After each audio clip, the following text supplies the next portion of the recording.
Welcome to the vlog. Welcome to No Boring Days. Today, I'm gonna talk about my nutrition plan for a 500-kilometer ride. If you've been watching my previous videos, you know that I've been planning a Round Cebu ride. It's a 550 plus kilometer bike ride, and we're planning to do it in over 2 days. That's gonna be approximately 20 plus hours of riding. That's a lot. So that means we're gonna be burning a lot of calories, burning a lot of energy, and we're gonna need some food, some nutrition. So nutrition is going to be a very important part of the success of this ride. And I'm no expert, but I've managed to experiment enough and do enough rides that I know what'll work for me, and here's my nutrition plan for the day. There are a few factors that I will be looking at personally. First will be my carbs per hour. If you do a quick Google search, it'll tell you that the optimum amount of carbs per hour is 30 to 60 grams of carbohydrates. Any less than that, then you're probably burning more carbs than you are taking. Anything more than that and your body's not absorbing the carbs properly, and you might have some stomach issues because of it. The other thing I'm looking at is electrolytes. In the past, I've suffered from cramps and headaches after long rides, cramps during rides, and usually that can be attributed to lack of electrolytes during the ride. So I gotta make sure I have electrolytes as well. Of course, I need to monitor my water intake. Too much water is too bad. Too little water is dehydration. So just the right amount of water will be important. I've gotten myself into trouble with this before. It's very easy for me to forget to drink and even eat during a ride, especially here in the Philippines, where it is normal to have temperatures in the mid 30 degrees Celsius. Usually 35. It's probably 35 degrees Celsius right now. I am kind of sweating just sitting here in this office.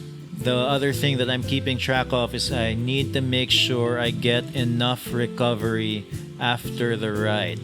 It's going to be a 2-day ride, so after the first day of 300 kilometers of riding, we'll need to do it all over again the next day. So I got to make sure that I get enough recovery in. So as I mentioned, nutrition is where I've gotten myself into trouble before. It's easy to forget to eat and drink during the ride. So in terms of the drinking, of course I'm going to have water while I drink, but I'm also going to have one Morton Drink Mix 320 Hydrogel Sports Fuel. Martin. I don't really know how to pronounce this.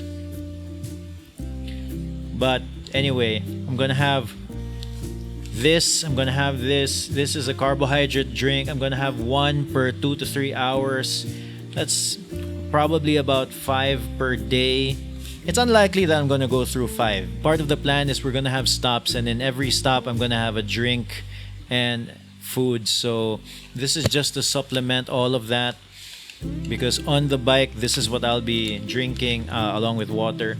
And this has about 79 grams of carbohydrates, so that's gonna have a good impact on my 30 to 60 carbohydrates per hour. And this also has electrolytes, so that's going to help. 0.5 grams of electrolytes. To be honest, I'm not sure how much electrolytes people need. I think this varies a lot more per person, but good to know that this has electrolytes as well. Then the other thing that I'm going to be intaking during the ride will be these Fit Bars. It's basically a Rice Krispie bar. It has approximately 15 grams of carbohydrates and even a little sodium. So 15 grams of carbohydrates. I'm going to be eating about 2 per hour. I'm going to be bringing like 30 to 40 of these little bars on the ride. It's important to note that I've been running these bars for a long time now, so I know that my stomach can handle them. I know that my stomach can handle this. So I've tried it for myself. I think everybody is different, and You have to learn what works for you, but these two will be my main carbohydrate sources along with the snacks at every checkpoint. Approximately every 50 kilometers or every 2 hours we're gonna have a stop. There's a more detailed look on that in another video. One of the reasons also to have a stop is that eating this the whole day can get pretty stale. So when I do a stop, I'm gonna make sure to have variety in terms of my food. Maybe something salty or savory, because this is sweet, so something savory might be good. Maybe a different kind of drink, maybe coffee, who knows. Although the coffee stops might be a bit difficult during the latter part of the ride.